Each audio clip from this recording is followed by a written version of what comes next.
ऐसा नंद बाबा ने क्या कर दिया जिसकी वजह से परब्रह्म को पुत्र आकर बनना पड़ा। जबकि बेटा तो बने, वसुदेव के यहां जन्म हुआ है, लेकिन सुख यशोदा को मिला, नंद को मिला। क्यों? ध्यान पूर्वक सुने। नंद बाबा और यशोदा मैया पूर्व जन्म में एक ब्राह्मण और ब्राह्मणी थे, और वो ब्राह्मण और ब्राह्मणी बड़े ही अतिथि सेवी थे। अच्छा धन था, अच्छा महल वगैरह थे, सब कुछ धनाढ्य लोगों में गिनती होती थी। लेकिन धनाढ्य होने के बावजूद भी उनका एक सत्कर्म था कि उनके द्वार पर जब तक एक अतिथि भोजन नहीं करता था तब तक स्वयं वो लोग भोजन नहीं करते थे। एक अतिथि को जिमाने के बाद ही वो लोग भोजन करते थे। अब ये कार्य करते करते करते करते करते करते कुछ समय निकल गया, और कुछ समय की स्थिति ये हो गई कि उनके घर में से धन समाप्त हो गया। महल की बजाय झोंपड़ी हो गई। अब बहुत से लोग सोच रहे होंगे, अल्लाह ऐसा धर्म किस काम का, ऐसा दान किस काम का कि महल की जगह झोंपड़ी में आ जाए, बंगलो छिन जाए, फ्लैट भी ना बचे हैं? सोच रहे होंगे ना। एक बात बताऊं, ध्यान से सुनना। जिससे भगवान बहुत ज्यादा देना चाहता है ना, जिससे मेरे कन्हैया बहुत ज्यादा देना चाहते हैं, पहले उससे थोड़ा बहुत कुछ छीन लेते हैं, और जिससे थोड़ा बहुत छीन लेते हैं उसको बहुत ज्यादा दे देते हैं। यही मेरे परमात्मा का स्वभाव है, ये मेरे प्रभु का स्वभाव है। थोड़ा लेकर बहुत देते, बहुत। अब ये स्वभाव सुनिए कैसा है। महलों में से झोंपड़ी में पहुंचा दिया, और झोंपड़ी में भी कैसी में स्थिति क्या है? बोले रोज कमाते हैं, रोज खाते हैं, उसमें से भी पहले किसी अतिथि को खिलाते हैं, बाद में खुद खाते हैं। आज भी जबकि घर में खाने लायक कुछ अधिक नहीं है, उस समय पर भी पहले उसको अतिथि को खिलाए, फिर बाद में खाएंगे। हे प्रिय सज्जनों, एक दिन क्या हुआ, दोपहर का समय था, भोजन का समय व्यतीत हो गया था। उसके बाद उस गांव में एक साधु बाबा पधारे, और जब उस गांव में एक साधु बाबा आए तो साधु बाबा ने गांव में पूछा, अरे भाई हमें भोजन मिलेगा क्या? हमें भूख लग रही, हमें कुछ खाने को मिलेगा? तो जब भोजन करने के लिए वो गए और तैयार हुए कि भोजन मिलेगा, तो जानते हो क्या हुआ? गांव वाले मजाक करते हैं, गांव वाले हंसी करते हैं। बाबा से कहते हैं, इस गांव में एक ही दानी है जिसके घर में तुम्हें खाना मिल सकता है। गांव के बाहर झोंपड़ी पड़ी है, उस गांव की झोंपड़ी में चले जाओ, तुम्हें भोजन मिल जाएगा। एक बात ध्यान रखना मेरे प्यारे, जब दुनिया वाले तुम्हें पागल कहने लगे, जब दुनिया वाले तुम्हें निकम्मा कहने लगे, जब दुनिया वाले तुम्हें बेकार समझने लगे, जब दुनिया वाले तुम्हें अपने किसी काम का ना समझें, तब समझ लेना कि मेरे गोविंद की तेरे ऊपर कृपा हो गई है। अब तू दुनिया के मतलब का नहीं, मेरे श्याम के मतलब का है। क्योंकि जो किसी के मतलब का नहीं रहता ना, वही मेरे श्याम के मतलब का होता है। और जो दुनिया के मतलब का हो गया, वो श्याम के मतलब का कहां होगा? बोलो, वो तो दुनिया में ही लगा रहेगा ना। अब बताइए, दुनिया के मतलब का बनना है कि श्याम के मतलब का? ऐसे नहीं, जोर से बोलना पड़ेगा। अभी मैंने सुना नहीं, मैं ऊंचा सुनता हूं। अरे श्याम के नहीं बनना होता तो हम यहाँ आते ही क्यों? मैं देखता हूं यहाँ 1:30 बजे से लोगों का आना प्रारंभ हो जाता है। क्या बात है प्यारे, ऐसे भक्ति को मैं सलाम करता हूं, प्रणाम करता हूं।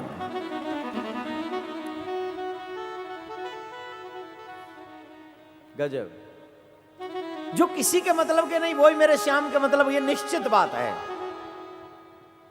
अब गांव वाले मजाक करते, पागल है वो, देखो सब लुटा दिया। अब देने वाले से पूछो ना कि देने में कितना आनंद आता है। एक व्यक्ति ऐसे ही दे दे के कंगाल हो गया। स्थिति ये हुई कि घर में कुछ भी नहीं बचा, अब घर भी नहीं बचा। उसके बावजूद भी एक फकीर आ गया, बोले मुझे दे दो। जिसके पास कुछ नहीं है उससे भी एक फकीर मांग रहा है कि मुझे कुछ दे दो। तो जिसके पास कुछ नहीं है, जो हमेशा देता था, उसने क्या किया, एक मुट्ठी भरी मिट्टी से और मिट्टी पकड़ा दी। और जो फकीर ले रहा था वो भी मस्त था, उसने मिट्टी उठाई और चल दी। लेकिन किसी ने ये दृश्य देखा, और जिसने दृश्य देखा उसने पूछा, ए बाबा, ये हमें पता है कि अब तुम्हारे पास कुछ नहीं है, लेकिन तुमने बेचारे को मांगने पर मिट्टी दे दी, मना कर देते, मिट्टी क्यों दी? अरे बोले मेरी आदत बिगड़ जाती, अगर मैं मना कर देता तो मेरी आदत बिगड़ जाती। अगर मैंने दी है तो मिट्टी दी है, और अगर मैंने मिट्टी भी दी है तो मेरी आदत कम से कम देने की तो बनी रहेगी, ना करने की आदत तो नहीं बनेगी मेरी। अगर मैं आज मना कर दूंगा तो मेरी आदत प्रारंभ हो जाएगी, मना करने की आदत प्रारंभ हो जाएगी। अरे ये फकीर हमें बहुत कुछ सिखाते मेरे भाई बहन, कुछ सीखने की कोशिश तो करें। तो गांव वालों ने मजाक कर दिया, वहां चले जाओ, वहां मिलेगा तुम्हें भोजन, गांव में और कोई नहीं कराएगा। और वो फकीर सीधे कुटिया पर पहुंचे, और कुटिया पर पहुंचे तो वहां पर ब्राह्मण देवता नहीं, अकेली ब्राह्मणी। और अकेली जब ब्राह्मणी वहां है तो ब्राह्मणी के आगे बाबा बोले, साधु बाबा, देवी भिक्षाम देही, भिक्षा दे दो, भोजन करा दो, भूख लग रही है। ब्राह्मणी बोली, महाराज कुछ देर इंतजार करना पड़ेगा, थोड़ा सा।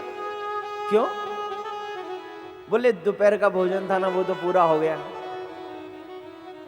बस मैं बनाती हूं, जितनी देर बनाऊं उतनी देर इंतजार कर लीजिए, आपसे हाथ जोड़ के प्रार्थना है। बाबा ने कहा ठीक है बनाओ ना, मैं इंतजार करता हूं। और बाबा बाहर धुनी लगा कर बैठ गए, मैया भीतर भोजन बना रही है, और मैया ने भोजन बनाया, थाली में परोसा, और बाबा से कहा, बाबा आओ भोजन करो। बाबा भोजन करने के लिए तैयार हुए, लेकिन जैसे भोजन प्रारंभ करने लगे उसी समय ब्राह्मणी से बोले, मां, मैं जिस समय आपकी कुटिया में आया मैंने देखा एक छोटा सा बच्चा यहां आपके साथ खेल रहा है, उस बच्चे को बुलाओ। और उस पहला बच्चा बाल गोपाल भगवान का स्वरूप होता है, पहले भोग उस बच्चे को लगाऊंगा, उसके बाद मैं खाऊंगा। जैसे मां ने सुना, मां थोड़ी चुप हो गई, शांत हो गई, और कहा, बाबा वो गोपाल भोजन कर चुका है, आप भोजन प्रारंभ करिए। बोले नहीं, जब तक वो बालक नहीं आएगा पहले भोग उसको लगाऊंगा, उसके बाद में खाऊंगा। मां के नैनों में अश्रु भर आए, और मां ने कहा, बाबा आप भोजन कर लीजिए, अब वो बालक यहां नहीं आएगा। ये सुनते ही बाबा की थाली, या बाबा ने थाली को थोड़ा खिसका दिया। मां तेरी आंखों में आंसू मुझे भोजन कराते हुए अगर आ रहे हैं, और बालक अगर यहां नहीं आएगा तो ये साधु भी ये तेरे घर का भोजन नहीं करेगा। बाबा अपराधी मत बनाओ मुझे, अरे आप ही के लिए तो मैंने ये सब किया है, भोजन कर लीजिए, मैं सब कुछ बताऊंगी आपको, आप भोजन तो करिए। बोले नहीं मां, जब तक तू उस गोपाल के बारे में नहीं बताएगी मैं तेरा भोजन नहीं करूंगा, पहले बता कि गोपाल कहां गया। बाबा हम बहुत गरीब हैं, और इस गांव में कोई भी हमें उधार नहीं देता है, और आप जैसे संतों के मुख से मैंने सुना है, अगर व्यक्ति अतिथि हमारे द्वार से निराश लौट जाए तो जीवन के सारे पुण्य ले जाता है और अपने पाप छोड़ जाता है।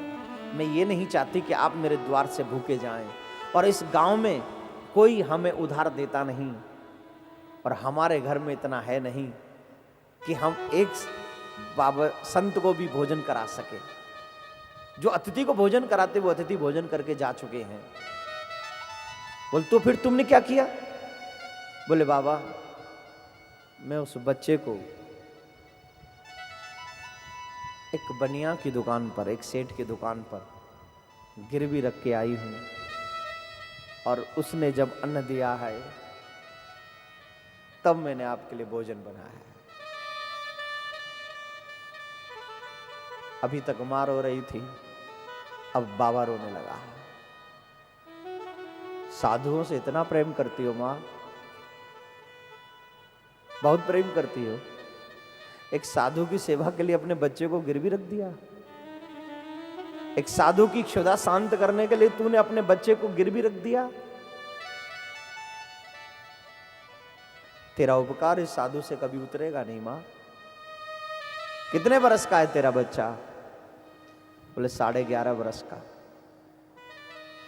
ए माँ, एक साधु सच्चे दिल से दुआ देता है कि जब तू एक साधु की क्षुधा शांत करने के लिए अपने बच्चे को गिरवी रख सकती है, 11.5 बरस के बच्चे को गिरवी रख सकती है, तो उस पर ब्रह्म को तेरा बालक बनकर, तेरा शिशु बनकर तेरी गोद में 11.5 वर्ष बिताने होंगे। ये साधु का आशीर्वाद। वो पर ब्रह्म आएगा तेरा पुत्र बनकर, उसको तेरा बालक बनना पड़ेगा, शिशु बनना पड़ेगा। और वो कर्म था, वो सत्कर्म था, जिस सत्कर्म की वजह से बेटा भयो वसुदेव के धाम में और धुंध भी बाजी आनंद के द्वार। बेटा वसुदेव के यहां हुआ है, लेकिन बधाई। और 11.5 वर्ष ही रहे कन्हैया ब्रज में। कितने? मात्र 11.5 वर्ष। बोलो राधे राधे। जोर से बोलना पड़ेगा, राधे राधे। और जोर से बोलना पड़ेगा, राधे राधे।